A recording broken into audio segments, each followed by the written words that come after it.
Muy buenos días con todos. Le damos nuevamente la bienvenida a nuestro Congreso AVEN 2021.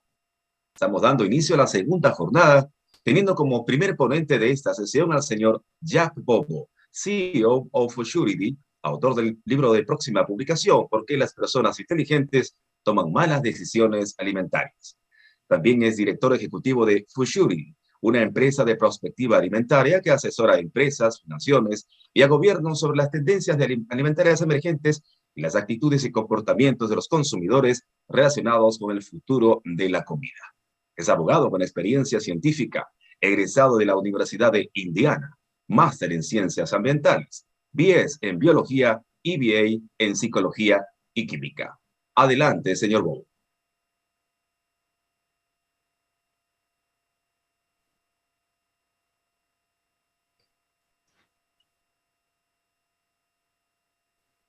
Okay, thank you, Alejandro, for that kind introduction. Muchas gracias, Alejandro, por esa presentación. Me gustaría agradecer a los organizadores a esta importante conversación sobre el futuro del consumidor. Por 10,000 años, los ganaderos, los productores, se les ha pedido algo, producir más. No hay ningún momento único donde no se haya pedido producir mayor comida, pero no mejor comida para el planeta, mejor comida para los consumidores. Es por eso que poner al consumidor en el centro es muy importante. Hoy día vamos a hablar sobre sostenibilidad, pero esa sostenibilidad que se trata sobre la parte económica, la parte social y la parte ambiental. Necesitamos tener estas tres capas para alcanzar la sostenibilidad. Y esa es la conversación que se ha tenido durante los últimos días, cómo crear una agricultura sostenible. Un par de años atrás hubo una conversación sobre el futuro del sistema alimentario y una de las preguntas fue ¿cómo hablamos sobre la alimentación? ¿Se trata acaso de preguntarnos si la agricultura animal, el problema ser solucionado o la solución o el problema? ¿Cómo marcamos esta conversación? ¿Va a dar un resultado en las necesidades o preocupaciones? Déjeme hablar un poco sobre los desafíos que necesitamos sobrellevar, porque de hecho sí hay muchos problemas en la agricultura el día de hoy. Esta es la línea base de la conversación del día de hoy, la base de todo. Si hablamos sobre tierras, vemos que se está utilizando la mayor parte del territorio para agricultura.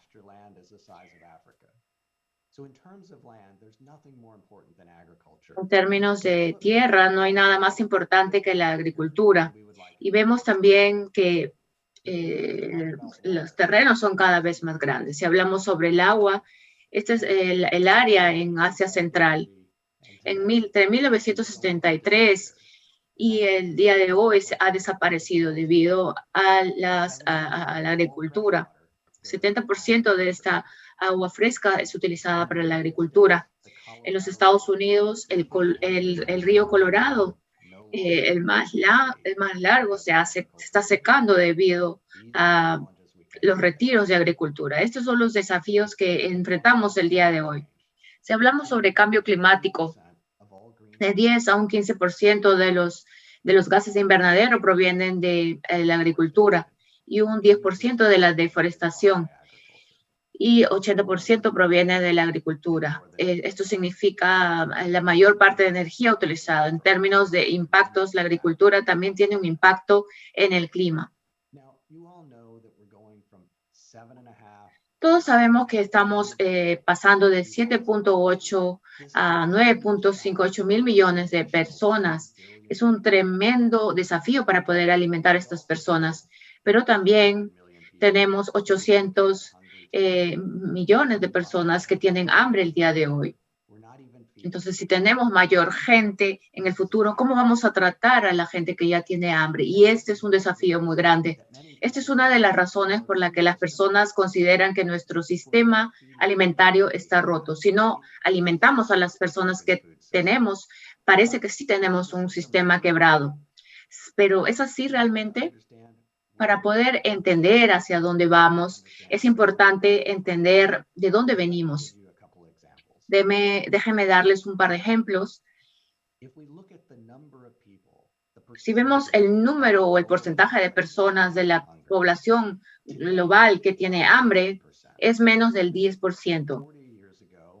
Hace 40 años, más o menos el 20% de todas las personas era más o menos un tercio en el planeta tenía hambre. Esto es importante porque las cosas no son, están empeorando, en algunos temas se están mejorando, pero los consumidores no conocen esto. Si hablamos sobre mortalidad, las cosas son dramáticamente mejor que en el pasado, pero las personas no saben lo peor que eran las personas antes, entonces no aprecian las mejoras. Si piensas en el número de recursos, les voy a dar un ejemplo de la producción de maíz. Creo que las cosas no están mal, están mejorando. En los Estados Unidos, nosotros producimos 35% de gases de invernadero menos para los bushels de maíz que lo que pasaba en 1980. 40% menos de tierra, hay 40% menos de energía, 50% menos de agua y 60% menos de erosión en la tierra. Entonces, por cada medición, los términos son mejores de lo que fue en el pasado. Estoy seguro que en todos los lugares del mundo ha habido diferentes sembríos. Las cosas están mejorando, no están empeorando, pero la mayor parte de consumidores no conoce este hecho. Porque ¿de qué manera los consumidores piensan sobre la sostenibilidad? Es muy diferente el punto de vista de las empresas y de los productores. Algunos consumidores piensan en la parte orgánica, en la parte regenerativa, pero la conversación debería basarse en la sostenibilidad local versus la sostenibilidad global. ¿Y qué quiero decir aquí? Es que cuando los consumidores piensan en la sostenibilidad, piensan que se utilizan menos fertilizantes, menos insecticidas, y eso significa mayor sostenibilidad. Pero para muchos productores, si ellos piensan sostenibilidad, se piensa sobre la menor cantidad de impactos. Pero hay un balance entre los dos. Si tiene un impacto menor localmente, por ejemplo, agricultura orgánica, necesita mayor tierra con un impacto global. Si tienes agricultura intensiva, hay el impacto mucho más alto, pero una huella de carbono mucho mayor. Entonces, es un balance, pero los consumidores, para ellos es un poco difícil entender un problema del otro. Entonces, ¿de qué manera nos comunicamos con el público sobre lo que significa la sostenibilidad? Y creo que ese es un punto importante. Si vemos cuán lejos hemos llegado, eso es bastante dramático. Hoy hay más o menos 3.6 mil millones de hectáreas de campo en el planeta. Y si estuviéramos creando ganadería, necesitaríamos 1.000 millones de hectáreas para poder alimentar al mundo. Más o menos el 25% de campo en la tierra. Entonces, la tecnología nos ha permitido producir mayor alimento sin cortar estos campos. Pero los consumidores no ven los campos que han sido reducidos, simplemente ven los campos que existen, los bosques que existen. Entonces, es bastante difícil poder apreciar cuán lejos hemos llegado, cómo podemos comunicar estos problemas al público. En muchas formas, la agricultura es el conductor principal de la deforestación, pero también es el protector principal de los campos. Y esto se puede probar al mismo tiempo, pero necesitamos probarlo.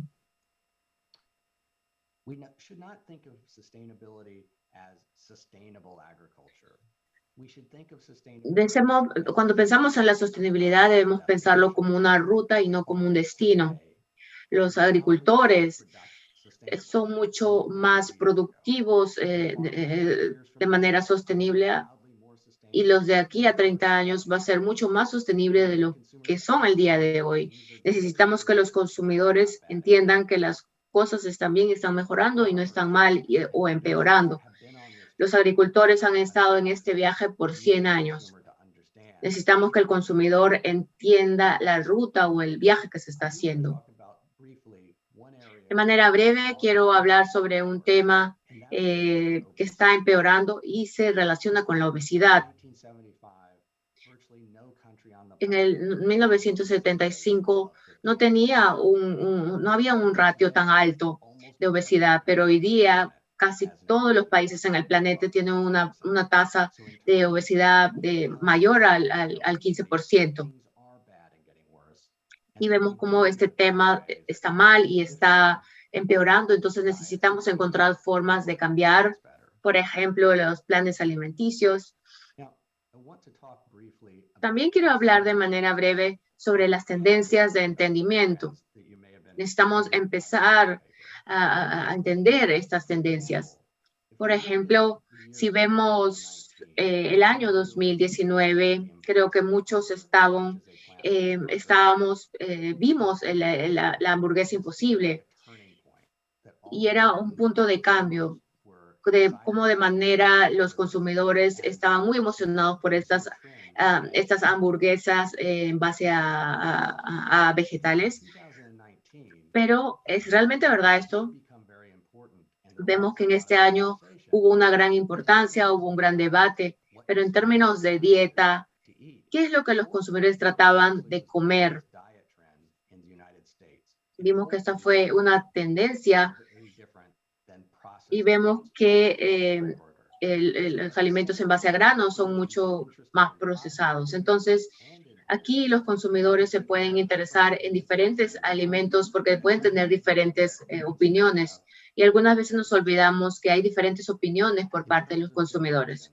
En términos de generaciones, a menudo veo que los menores quieren consumir estos planes alimenticios en base a vegetales, a plantas, pero en los Estados Unidos los consumidores jóvenes son los que comen mayor cantidad de carne. Vemos que están también comiendo mayor cantidad de productos de base animal. Hay que siempre ver los dos lados de la moneda de alguna manera. Todos saben sobre de qué manera se sugiere, de acuerdo a la FAO, que necesitamos mayor alimentos de un 50-60% para el 2050. No solo va a haber mayor número de personas, sino van a demandar mayores cantidades de proteínas, y va a referirse a la demanda proteínica animal. Algunas personas como Bill Gates han sugerido que en muchas partes del mundo, muchas personas van a consumir carne sintética, pero yo no creo que esto sea verdad. Hemos escuchado sobre eso, pero no creo que esto realmente vaya a pasar. Algunos reportes han indicado que va a desaparecer en 10 años, pero eso no va a pasar.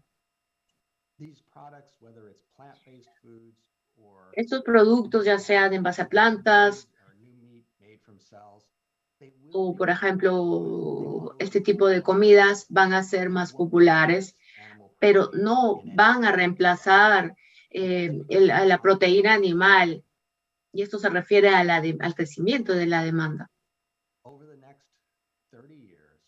En los próximos 30 años, el día de hoy, este mercado proteico es más o menos está en 3 trillones y podría crecer a 4 trillones de dólares. Entonces quiere decir que hay un crecimiento posible. Todo esto se va a expandir de manera dramática y va a capturar este crecimiento.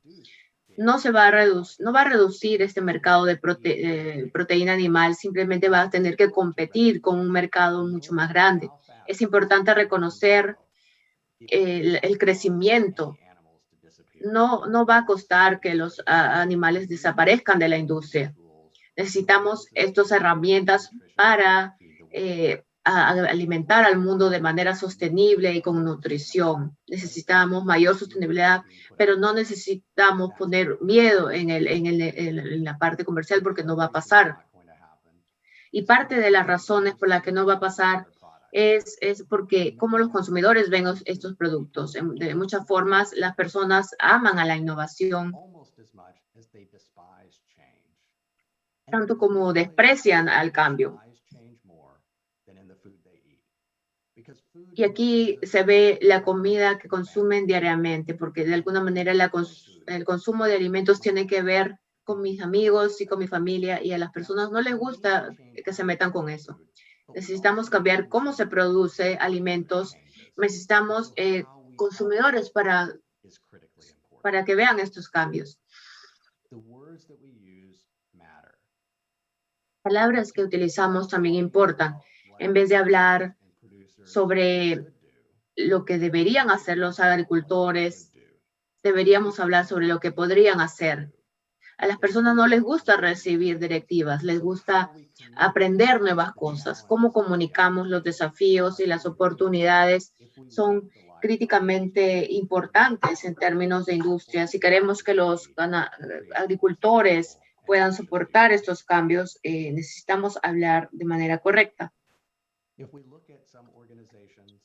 Si vemos algunas organizaciones como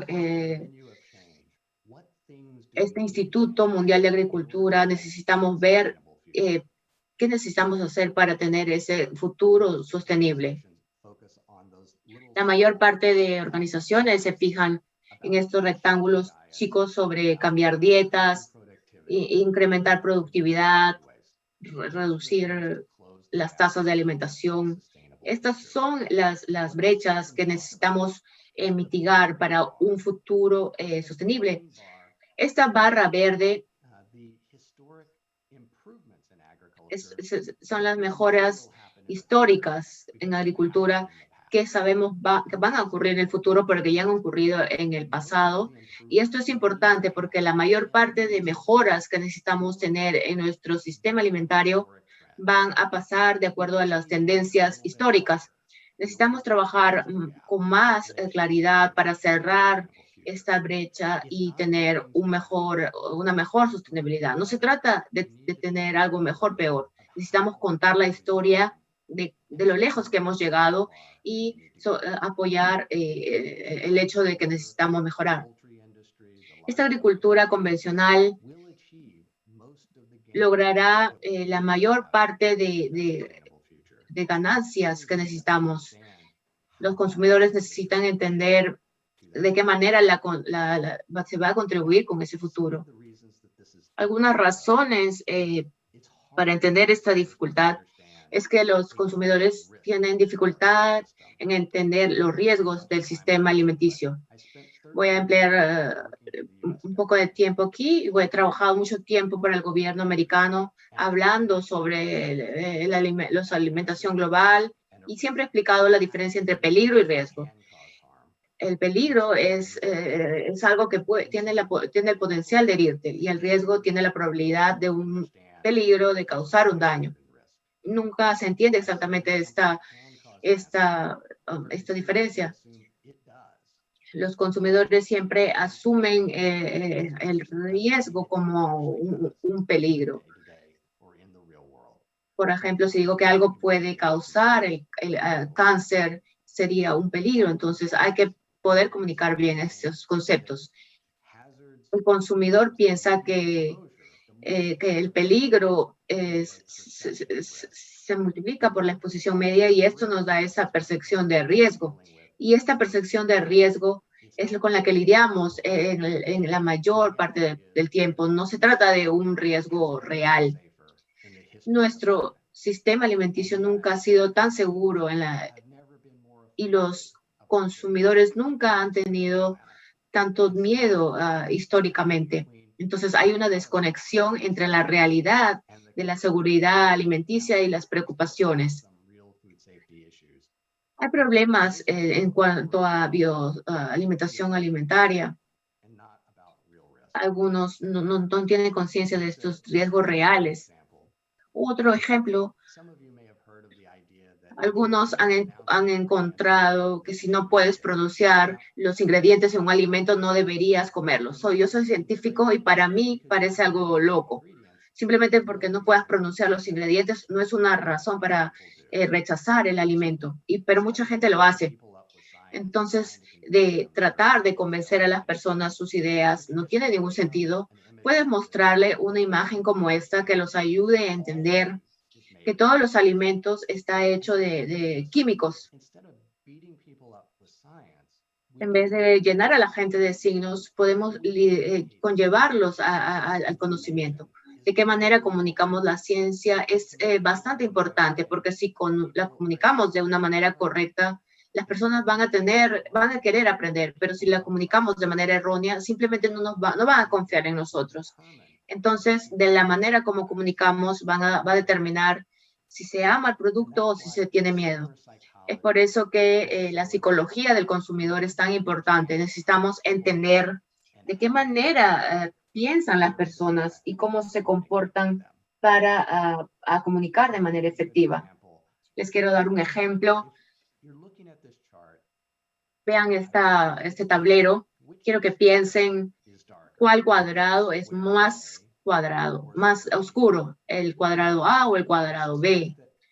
Sospecho que la mayoría está pensando que esto es obvio. El cuadrado A es mucho más oscuro que el B porque el B es claro.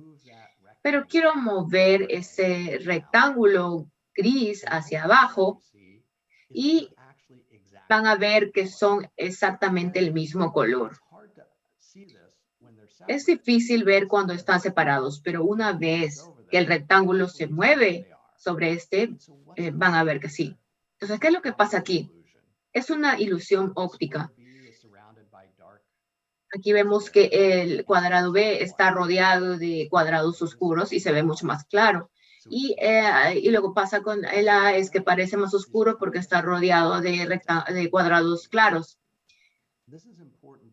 Aquí esta parte es importante porque es una ilusión visual. Pero tenemos los mismos problemas diariamente. Pensamos que conocemos algo, una cierta cantidad de temas, pero sabemos que estamos equivocados. Un ejemplo distinto se relaciona con el sesgo de confirmación.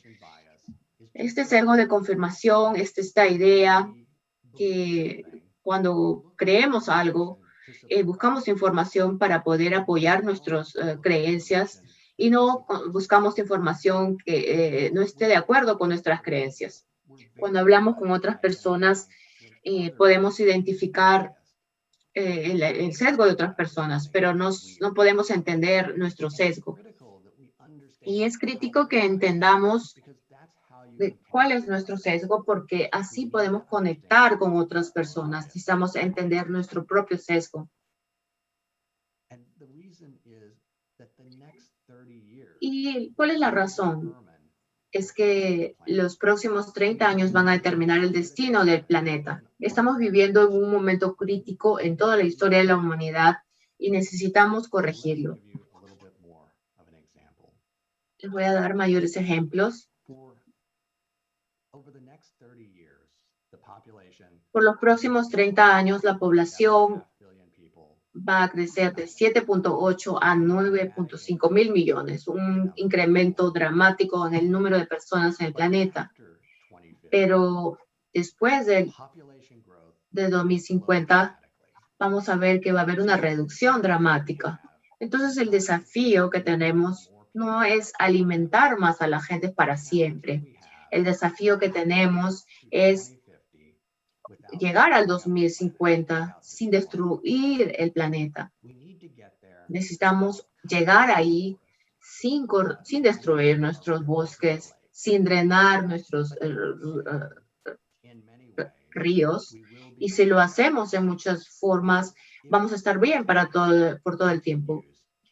Porque si la productividad continúa entre hoy y el 2050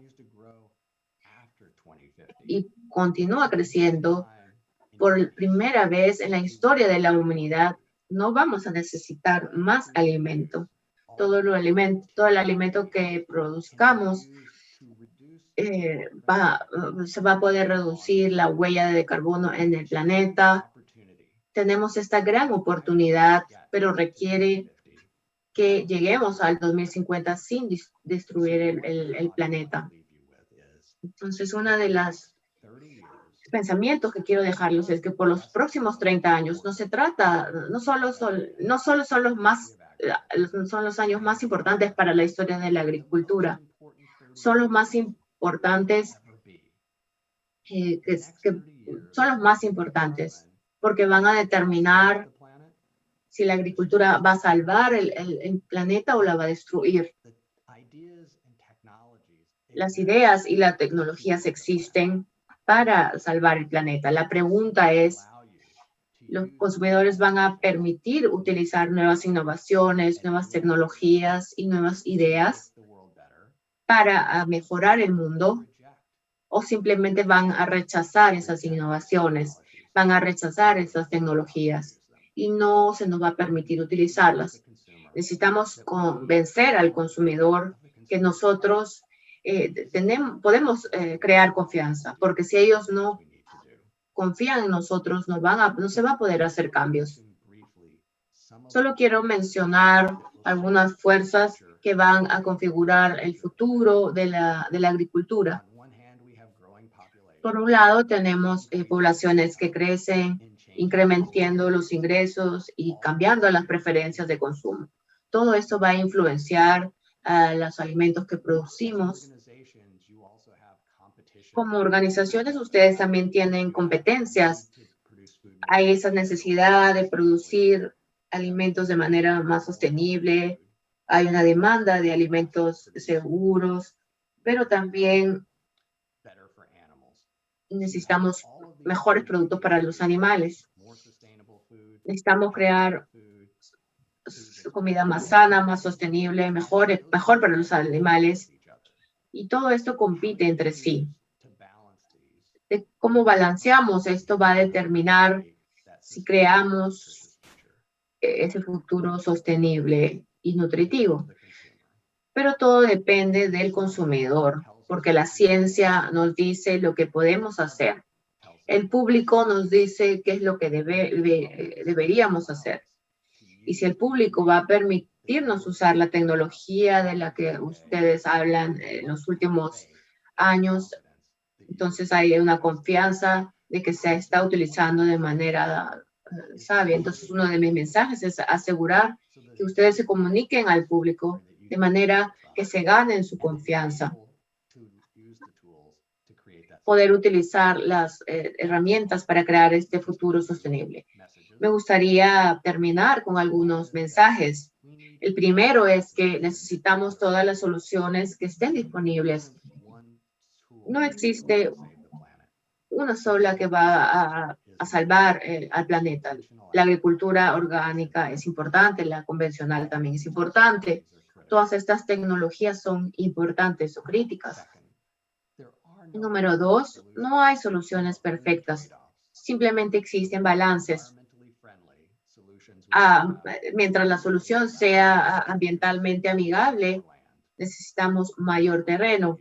A mayor terreno, el impacto va a ser más grande en la deforestación. Entonces, necesitamos reconocer los balances. En algunos lugares es mejor tener agricultura intensiva y en algunos lugares es mejor la agricultura regenerativa o orgánica.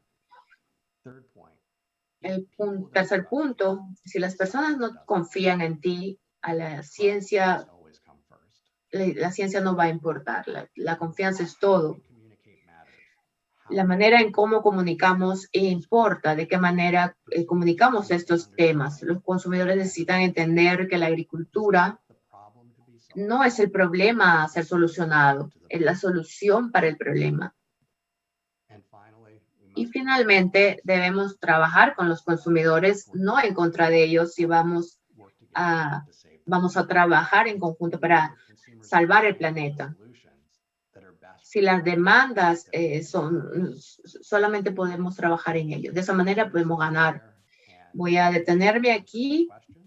¿Hay algún tiempo para preguntas? También tienen información aquí. Si quieren alguna información concreta, pueden escribirme.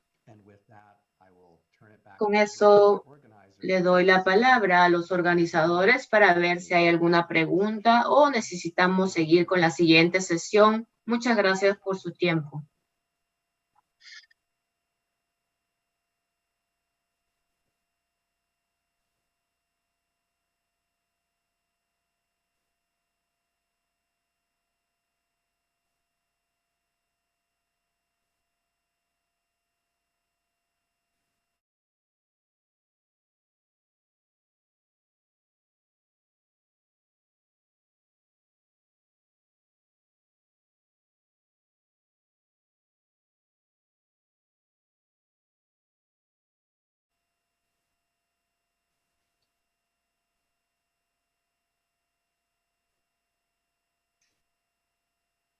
Bien, a continuación se presentarán los mejores trabajos seleccionados del concurso científico realizado. Para tal efecto, damos paso a Patricia Caíña Vela, quien estará a cargo de moderar esta sección. Bienvenida, Patricia.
En 3.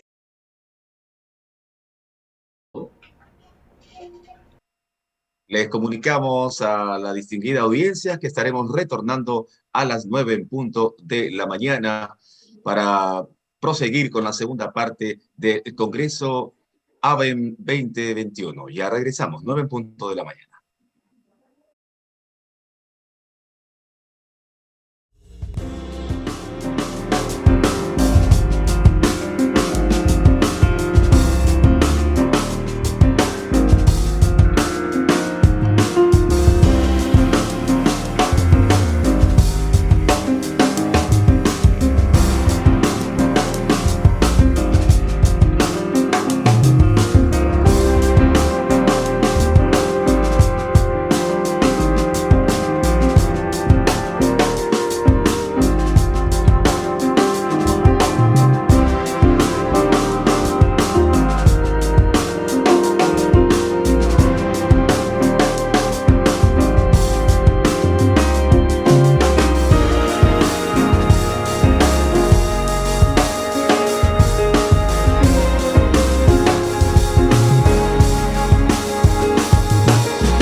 Siguiendo con la segunda jornada del AVEN 2021, de acuerdo al programa de hoy, a continuación se presentarán los mejores trabajos seleccionados del concurso científico realizado. Para tal efecto, damos paso a Patricia Caíña Vela, quien estará a cargo de moderar esta sección. Bienvenida, Patricia. Muchas gracias. Muy buenos días a todos los asistentes al AVEN 2021. Como se mencionó, el tema que hoy presentaremos a continuación son los 3 mejores trabajos científicos. Y para ello, quiero dar el pase al doctor Alfredo Delgado. El doctor Delgado es decano de la Facultad de Medicina Veterinaria de la Universidad Mayor de San Marcos. Por favor, doctor, adelante. Buenos días al público de AVEN 2021, una muy buena oportunidad de encontrarnos en el rubro avícola, rubro importante para el desarrollo y la alimentación de la población, por lo menos en el Perú. Esto está clarísimamente demostrado por los más de 50 kilogramos por habitante de consumo de carne de ave proveniente de la crianza fundamentalmente intensiva, ¿no?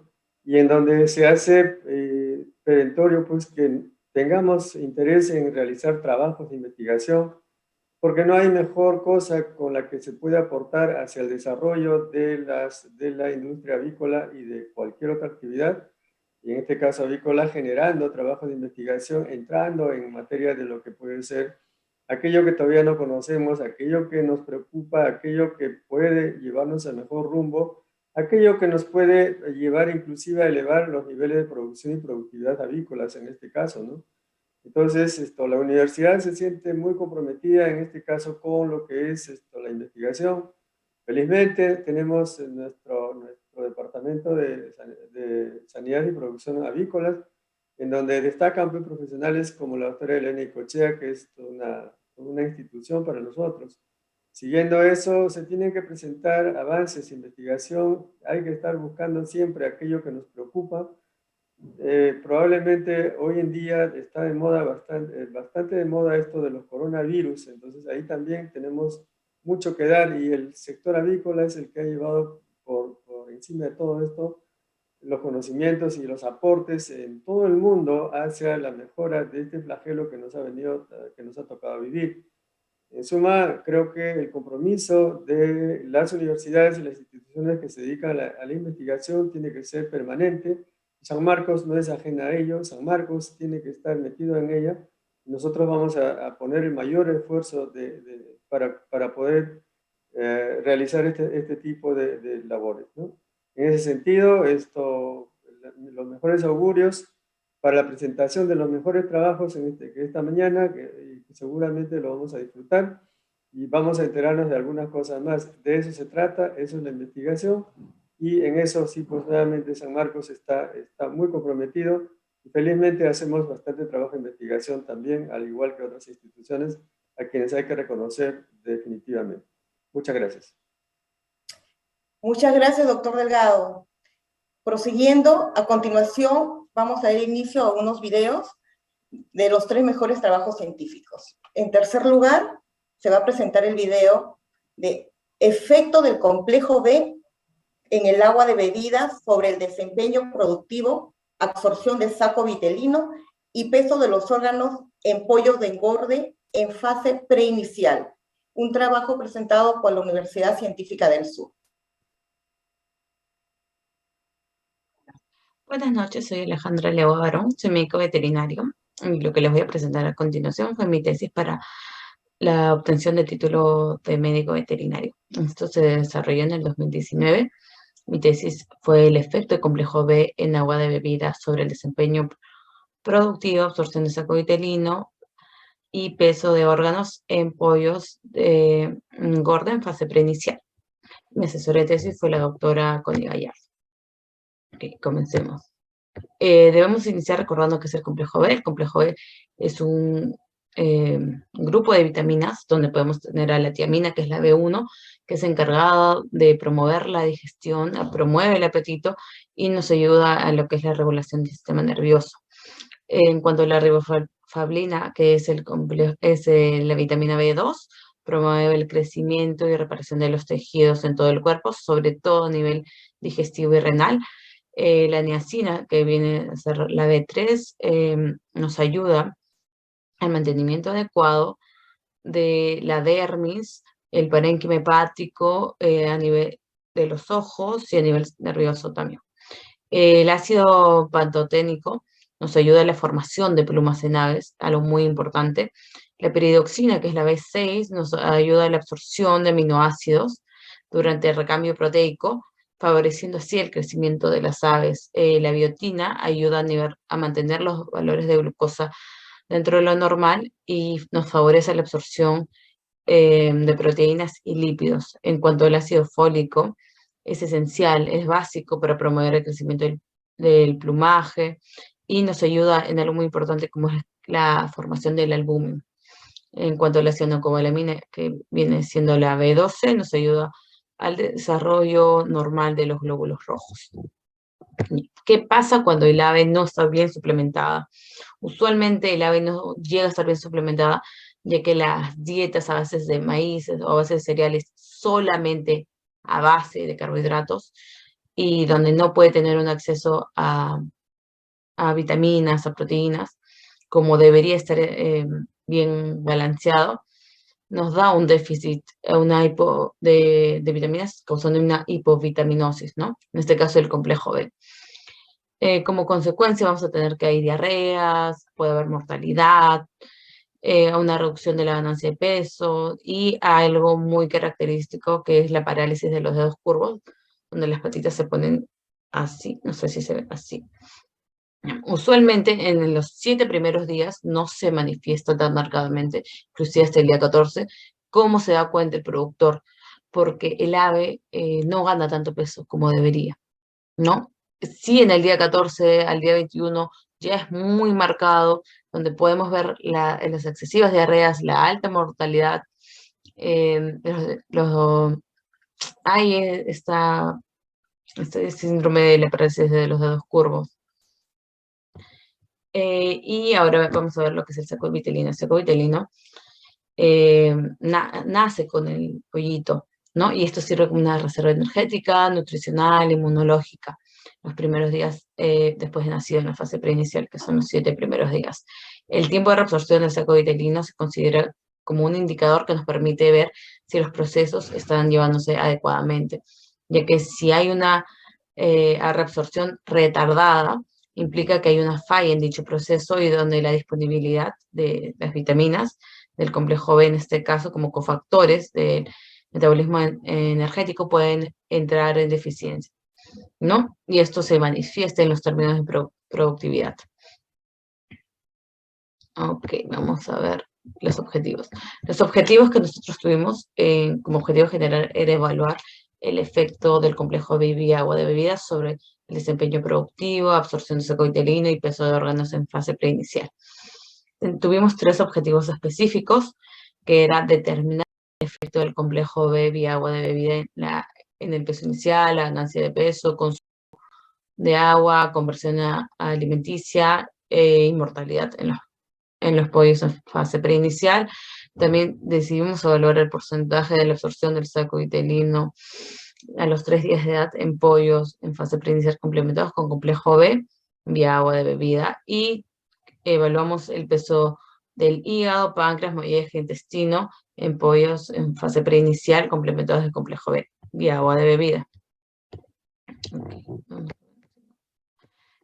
Para llevar a cabo este experimento, nosotros lo realizamos en la Universidad Científica del Sur, en la unidad avícola, perdón, en la unidad avícola de la Universidad Científica del Sur. Este proyecto fue aprobado por el Comité de Ética en Investigación con Animales y Biodiversidad de dicha universidad y usamos alrededor de 320 pollitos hembras COP que iniciaron con un peso de más o menos 40 gramos. Ok. Las aves fueron distribuidas bajo un diseño completamente al azar, considerando 4 tratamientos.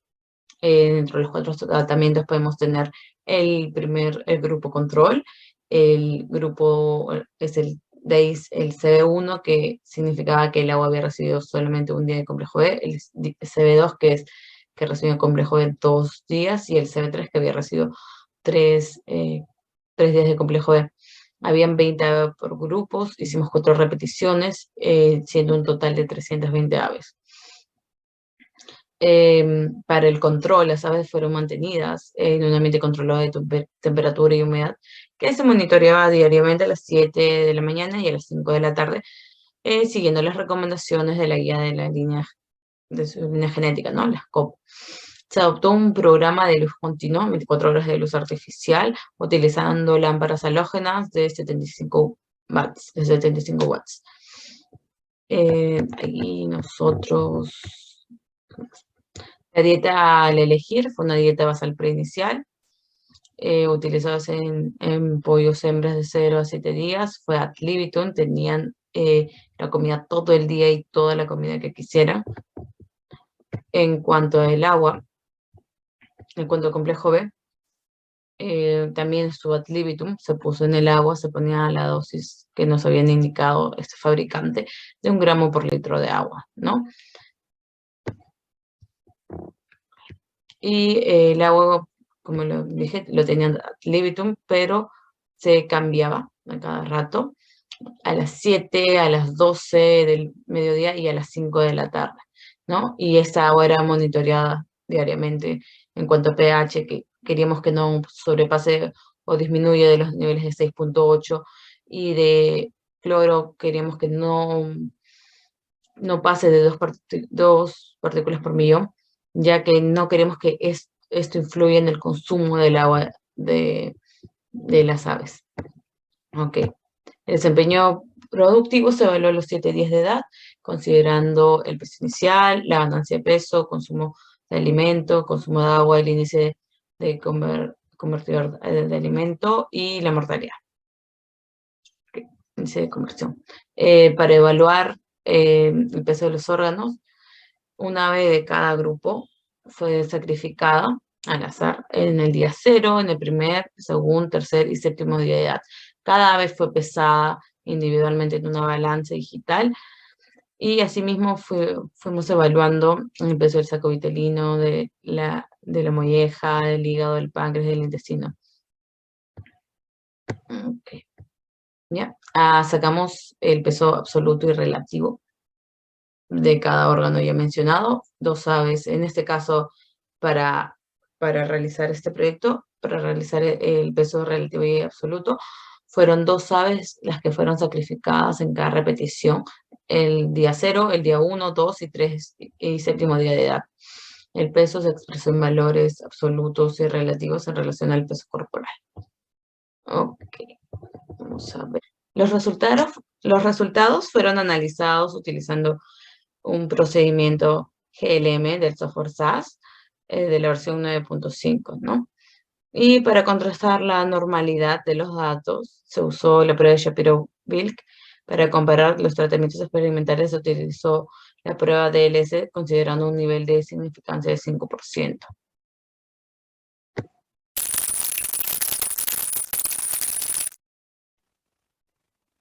Ok, en cuanto al peso de los órganos, los más resaltantes fueron el hígado y el intestino. En cuanto al peso del hígado, podemos ver que el grupo CB3, el día 7, tiene un peso de 3.85, siendo menor, a diferencia del grupo control, que llega con 4.77, ¿no?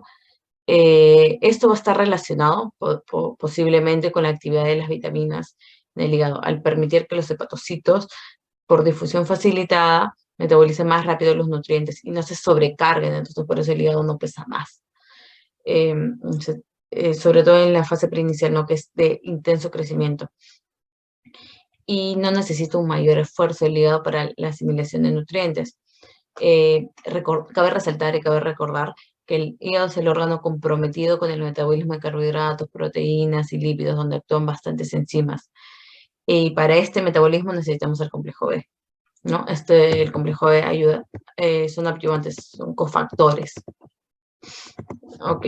Y en cuanto al peso relativo del intestino, sí fue afectado significativamente el tercer día y el séptimo día respectivamente, sobre todo en el grupo CB3. Acá vamos a poder ver que el que tiene mayor peso de intestino es el CB3, al día 7 tiene 11.37, a diferencia del grupo control que tiene 10.17. Lo único que posiblemente lo superó fue el grupo CB2, ¿no? Que tuvo 10.81.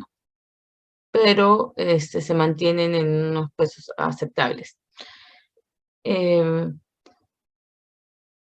Esto se va a relacionar posiblemente con la actividad de la lipasa, el cual aumenta con la edad, y la concentración de enzimas en el intestino delgado, ¿no? Y con la mayor absorción de lípidos en la dieta, ¿no? Que esto, ¿por qué había más absorción de lípidos? Porque el hígado podía trabajar mucho más. Entonces, al ver que el hígado absorbe bien los lípidos, estos lípidos pasan al intestino, ¿no? Y va a haber un mayor cambio en cuanto a los órganos digestivos, ya que va a haber más secreciones digestivas, a un aumento del peristaltismo, va a lograr incrementarse las células, resultando en una hiperplasia celular, y esto aumente el peso del intestino.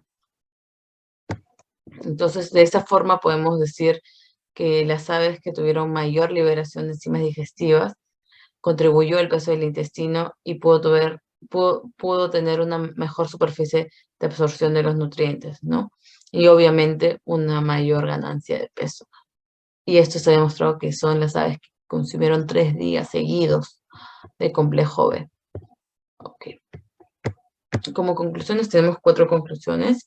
La primera, que es el uso del complejo B en agua de bebida por 3 días sí incrementa la ganancia de peso, consumo de alimento y disminuye el índice de conversión alimenticia, ¿no? Permite que el saco vitamina se absorba con mucha mayor rapidez y el incremento de los órganos es proporcional al crecimiento corporal. Las aves que vivieron 3 días de complejo B presentaron mayor peso de intestino y menor peso del hígado, lo cual es muy bueno. No hubo diferencias significativas respecto a la molleja y páncreas, por eso no se ha mencionado tanto con profundidad. Eso ya es todo. Gracias por escucharme.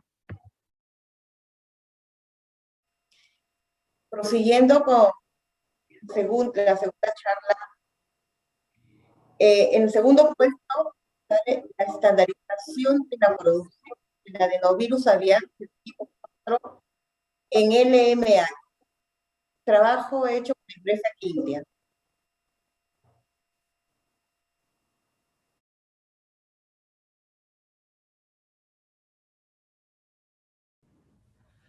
Buenas tardes, mi nombre es Juana Quispe y en esta ocasión presentaremos el trabajo de estandarización y producción de adenovirus aviar serotipo 4 en células LMH. Adenovirus aviar, también conocido como Fall adenovirus, es un virus de doble cadena de DNA que carece de envoltura, pertenece a la familia Adenoviridae, al género Aviadenovirus tipo 1, que agrupa 5 especies que a su vez incluyen 12 serotipos. Este virus es de importancia ya que ocasiona patologías como hepatitis por cuerpos de inclusión, síndrome de hidropericardio, entre otros. Tiene como característica que se replica en el núcleo de la célula infectada produciendo su lisis. Adenovirus 4 es importante ya que se encuentra ampliamente distribuido en el Perú. Está presente en regiones como Arequipa, Ica, La Libertad, Lambayeque, Loreto. En la región de Lima está presente en Cañete, en Lima Callao, en Huaral y en Huaura. Además se sabe que Lima, Ica y La Libertad concentran el 80% de la producción avícola del Perú. Por tanto, controlar este serotipo es de suma importancia. Por tanto, una alternativa es la producción de virus a través del cultivo celular. Aquí observamos una comparación de la producción del virus de influenza en huevos SPF y la producción en cultivo celular. observamos que el número de días para producir el virus y formular una vacuna es mucho mayor en huevos SPF que en cultivo celular, acortando el tiempo, además que el cultivo permite un escalamiento, un mayor escalamiento y disminuye el riesgo de contaminación. En ese trabajo pretendemos dar respuestas a la interrogante: ¿es posible estandarizar la producción de adenovirus aviar serotipo 4 en cultivo de células LMH y así solucionar la problemática de producción en huevos embrionarios SPF? Bien. Para dar respuesta hemos diseñado el siguiente trabajo, en el cual primero hemos evaluado parámetros de infección del folaadenovirus 4 en cultivo LMH, considerando la multiplicidad de infección, el suero fetal bovino y el tiempo de cosecha. Definidos los valores, hemos escalado la producción hasta 1 litro de folaadenovirus en LMH. Luego, esta producción ha sido concentrada a través de la ultrafiltración tangencial, considerando diferentes parámetros. Finalmente, el folaadenovirus concentrado ha sido inactivado con el agente de etilenimina binaria BEI. Desglosando cada proceso, en la evaluación de parámetros de infección, observamos que empleando un MOI de 10, el 10% de suero fetal bovino, y evaluando la producción a las 72 y 96 horas, se ha comparado la producción mediante la técnica de TCD50 que nos ha permitido cuantificar la producción viral. Hemos escalado la producción hasta 1 litro con los parámetros previamente establecidos, siguiendo una fase inicial de expansión del cultivo, desde 1 flash hasta 20 flash. En el día 7 se ha realizado la infección, 96 horas después se ha realizado la cosecha mediante centrifugación y filtración del virus. Finalmente, esta cosecha ha sido cuantificada mediante la técnica de TCD50. Una vez producido el folaadenovirus 4, ha sido concentrado mediante ultrafiltración tangencial. Esta es una tecnología que permite concentrar virus, dado que se utiliza una membrana con un tamaño de poro definido que no va a permitir el paso del virus hacia el fluido o hacia el permeado. Por tanto, nuestro virus va a recircular en un sistema donde el fluido se elimina y por tanto se va a concentrar cada vez más.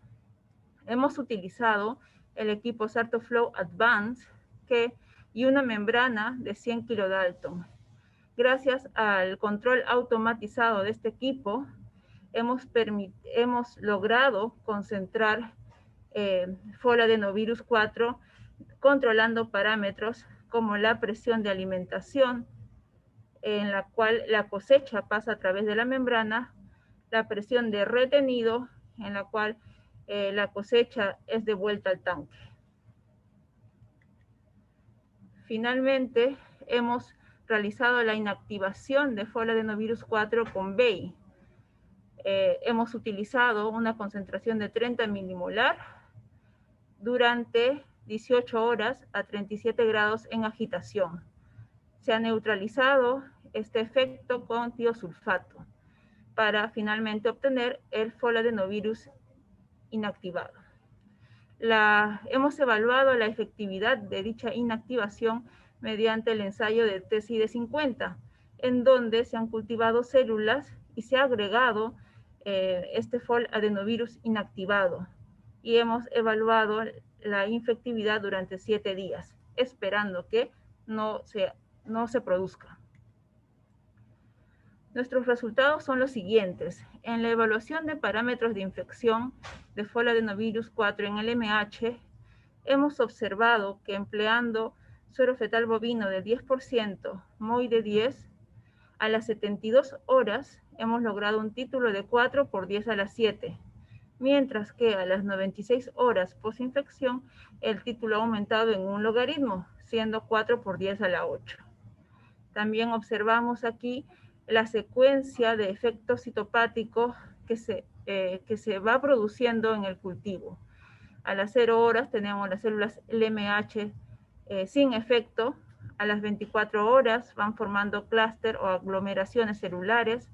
A las 48 horas hay un aumento del tamaño de las células, donde se está produciendo la replicación viral. A las 72 horas comienzan a darse la lisis celular y a las 96 horas esto es más agudo aún. Bien, con dichos parámetros hemos realizado la producción a escala de 1 litro, con 10% de suero, un MOI de 10 y una cosecha de 96 horas. En 1 litro de producción hemos logrado obtener un título de 1 por 10 a la 8 TCID50 por ml. Mostramos aquí el efecto citopático producido a las 96 horas del cultivo y esta producción ha sido concentrada por ultrafiltración tangencial. Los parámetros que definimos fueron los parámetros de alimentación de 0.5 bar, presión de retenido de 0.3, y esto ha permitido concentrar 1 litro de foroadenovirus en tan solo 5 minutos. Al comparar el título viral antes de la ultrafiltración, teníamos un título de 1 por 10 a la 8 en 1 litro, 1000 ml, mientras que después de la ultrafiltración el título aumentó a 1 por 10 a la 9, es decir, un logaritmo, y el volumen se redujo a 100 mililitros. Esto representa una recuperación total del 100% y una concentración de 10 veces. Finalmente, el inóculo concentrado ha sido inactivado con BEI. Hemos evaluado si al colocar en las células LMH el foroadenovirus inactivado se producía efecto. Como observamos en la imagen, no se produjo ninguna alteración de las células.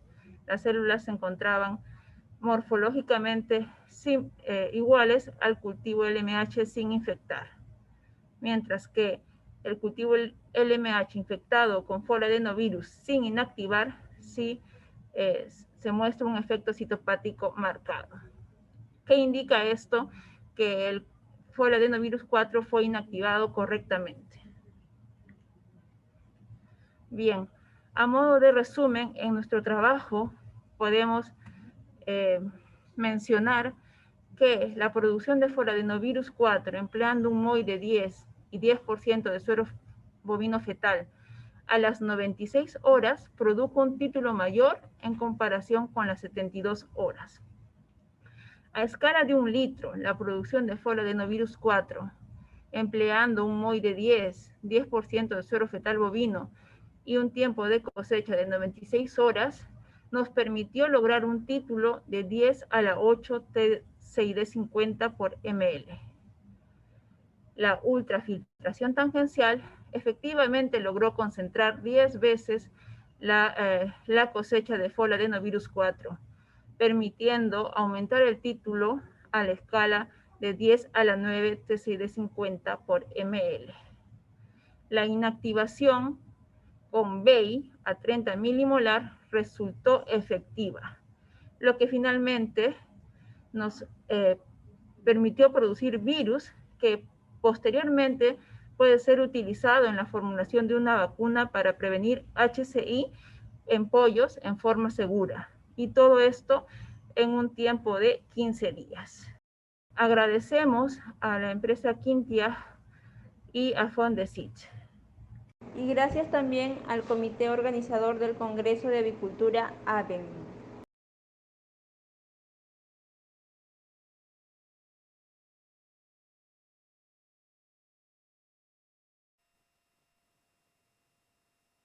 Bueno, ahora el primer puesto de los trabajos científicos publicados es reevaluación de la energía dietaria para la gestión y reducción de costos de alimentación en la producción de huevos frente al incremento del precio de maíz. Este es un trabajo presentado por la Universidad Nacional de Ica.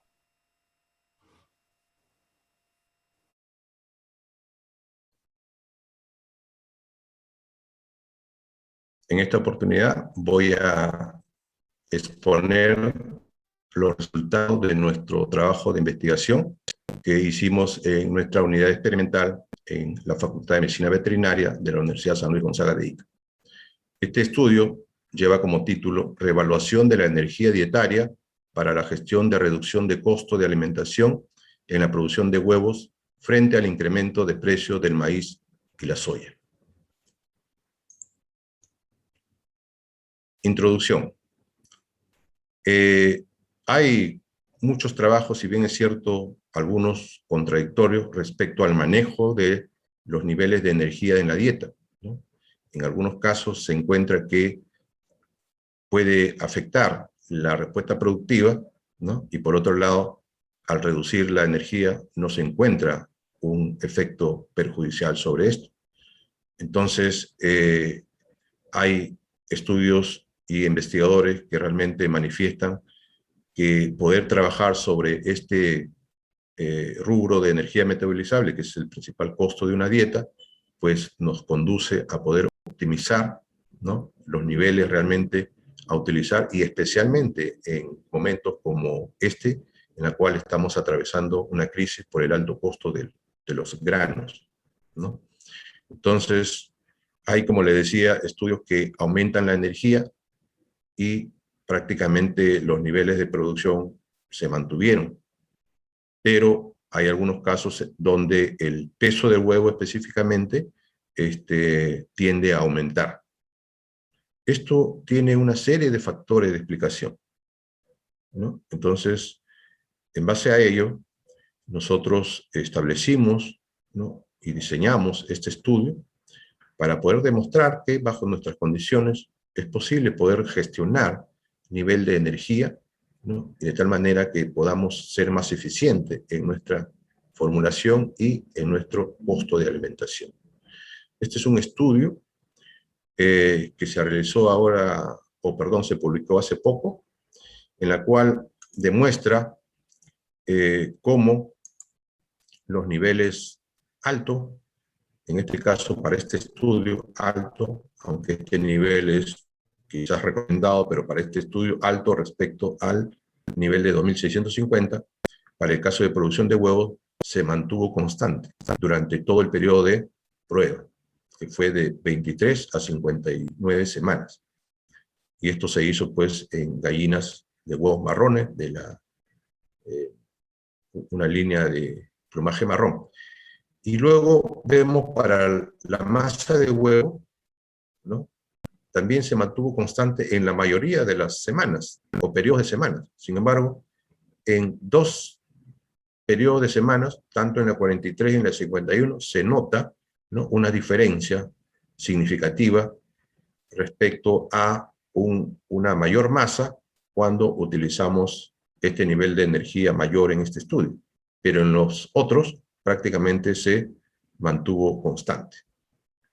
Entonces, dado la situación crítica actual, ya que los precios tanto del maíz y la soya se incrementaron fuertemente, y esto como consecuencia aumentó el costo de la dieta en más de 30%, ¿no? Y no solamente en nuestro país, sino de manera universal en varios países del mundo que estamos comprometidos con la producción de proteína animal. Y dado que la energía es el rubro principal de costo de una dieta, entonces se crea, ¿no?, se identifica esta situación y se justifica a la vez para poder reevaluar los niveles de energía metabolizable en la dieta, de tal manera que nos permita tener una información más precisa respecto a optimizar, por un lado, consumo del alimento y también el consumo de la energía, pero con fines de poder mantener o mejorar los costos de alimentación por masa de huevo producido. Se planteó entonces la pregunta de investigación: ¿Cuál será el efecto de reducir el nivel de energía metabolizable de 2.850 a 2.650 kilocalorías por kilo en la dieta sobre la respuesta productiva, calidad de huevo y margen sobre el costo de alimentación para masa de huevo en gallina de postura de la línea de Carl Brown de 80 semanas de edad en época de invierno?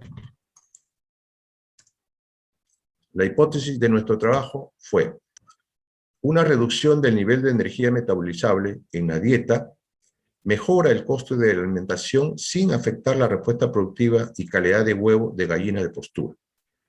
Por lo tanto, para demostrar esta hipótesis, planteamos el siguiente objetivo: determinar el efecto de 3 niveles de energía metabolizable sobre la respuesta productiva, calidad de huevo y margen sobre costo de alimentación para masa de huevo de gallinas de postura. Materiales y métodos. Este estudio se realizó en la Unidad Experimental en Nutrición de Gallinas de Postura del Laboratorio de Investigación en Nutrición de la Facultad de Medicina Veterinaria y Zootecnia de la Universidad Nacional San Luis Gonzaga, en fecha de junio-agosto de este año. La temperatura promedio del galpón en estas fechas fueron alrededor de 17 grados, en algunos casos, especialmente por las noches, se pudo ver temperaturas muy inferiores, ¿no?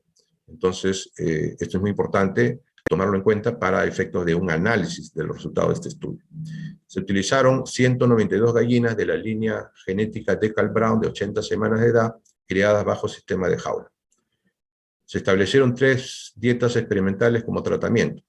Una dieta baja de 2.650, una intermedia de 2.750 y una alta de 2.850 kilocalorías de energía metabolizable por kilo de alimento. Se evaluaron las variables como producción de huevo, consumo del alimento, conversión alimenticia, consumo de energía, eficiencia energética, masa de huevo, peso vivo final de las gallinas, ganancia de peso también de las gallinas, porcentaje de yema, porcentaje de albumen, índice de yema, porcentaje de cáscara del huevo y especialmente el margen económico sobre el costo de alimentación por masa de huevo y obviamente también la retribución económica. Los análisis estadísticos se realizaron bajo un diseño completo al azar con 3 tratamientos y 4 repeticiones. Se realizaron análisis estadísticos de varianza, Kruskas-Wallis y de Tupe, con el procedimiento general lineal del SAS, versión 9.4. Se estableció un nivel de significancia de 0.05. Resultados.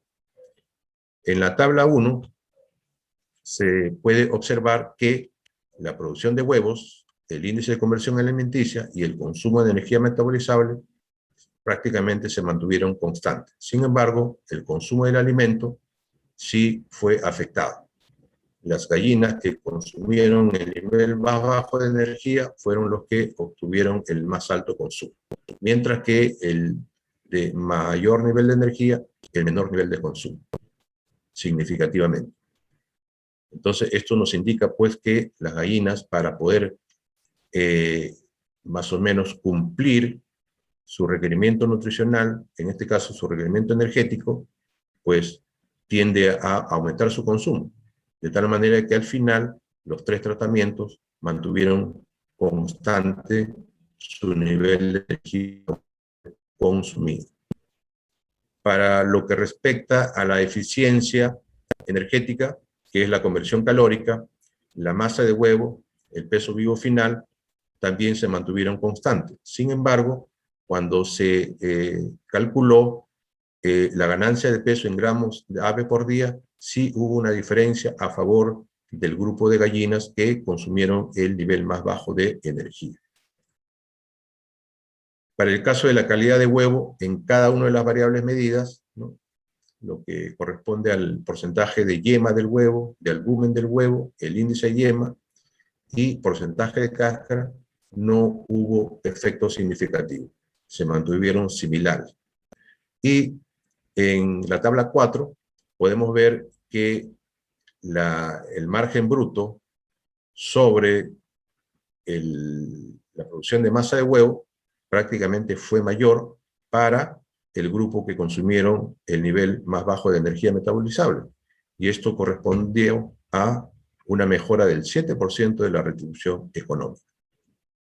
Entonces, este trabajo nos está indicando, pues, que bajo las condiciones en las cuales se realizó este estudio, sí es posible trabajar con dietas de baja densidad o de bajo nivel de energía, por lo tanto, nos permite tener una posibilidad de un mejor manejo para poder reducir nuestros costos de alimentación, como se ha podido demostrar.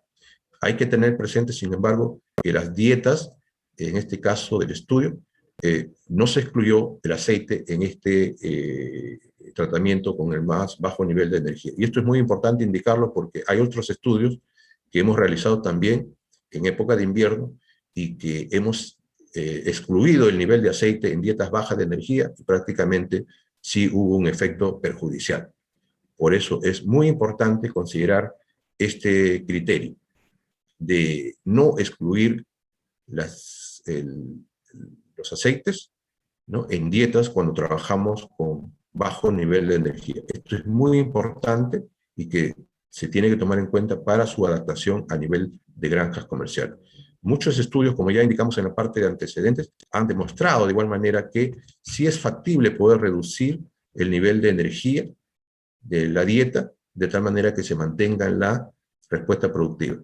Sin embargo, muchos de estos estudios no hacen una discusión respecto al costo de alimentación, respecto a margen económico. Por lo tanto, este estudio iba en ese camino de poder demostrar si es que bajamos el nivel de energía, pero a la vez también eso podría tener una ventaja en mejorar nuestro margen económico sobre el coste de alimentación por masa de huevo. Realmente que bajo las condiciones de este estudio se pudo demostrar que sí es posible. Las conclusiones del estudio. Primero, un nivel bajo de energía como 2650, pues aumenta el consumo del alimento y con ello, consecuentemente, hay una mejora de la ganancia de peso. Y esto es muy importante porque bajo nuestras condiciones comerciales se requiere que en la última fase del ciclo de postura, pues obtengamos buenos pesos, porque vamos a vender las gallinas y tenemos un retorno económico muy importante para nuestra empresa. Entonces es importante también tomar en cuenta esta información obtenida. Segundo, un nivel de 2.650 kilocalorías maximiza el margen económico sobre el costo de alimentación y retribución económica para masa de huevo, sin afectar negativamente la respuesta productiva y calidad de huevo. Y finalmente, este hallazgo servirá para que los técnicos de la empresa puedan analizarlo, ¿no?, y puedan tomar la decisión adecuada de acuerdo a las condiciones que se ha realizado este estudio, de acuerdo a las condiciones de la granja comercial en la cual muy posible se pueda aplicar, y tomar en cuenta siempre las condiciones del estudio, la línea genética, la edad de las gallinas y especialmente en época de invierno. Y no olvidar tampoco lo que les decía, la naturaleza de la dieta también influye mucho. En este caso, las dietas de baja energía, prácticamente no se excluyó el nivel de aceite. Eso es muy importante. Con esto doy por terminado mi exposición y agradezco nuevamente al Comité de ABEN 2021 por habernos dado la oportunidad de poder presentar la información de este estudio. Vamos a continuar en esta línea de trabajo y esperemos que próximamente también se haga alguna publicación de los hallazgos que podamos encontrar. El manejo de la energía en la dieta de postura realmente es complejo, ¿ya? Depende de muchos factores. Si nosotros analizamos cada uno de los estudios que hay presentes, incluso el de nosotros mismos, vamos a ver algunos factores que están predominando sobre otros. Por eso es muy importante que cuando se tomen las decisiones a nivel de granja, no se tome una decisión en base solamente a un resultado absoluto, sino más bien ver las variantes y ver las condiciones que hay a nivel de granja para que realmente se tome una buena decisión y finalmente se logre el objetivo, que es manejar un buen costo de alimentación por masa de huevo, que es el criterio principal económico de una granja. Le agradezco nuevamente y doy por terminado mi exposición. Muchísimas gracias. Concluyendo con todos los temas tocados, deseamos comunicarles a todos los asistentes que todos los trabajos van a estar disponibles a partir del día de hoy en la página del evento y el repositorio. Muchas gracias por su atención.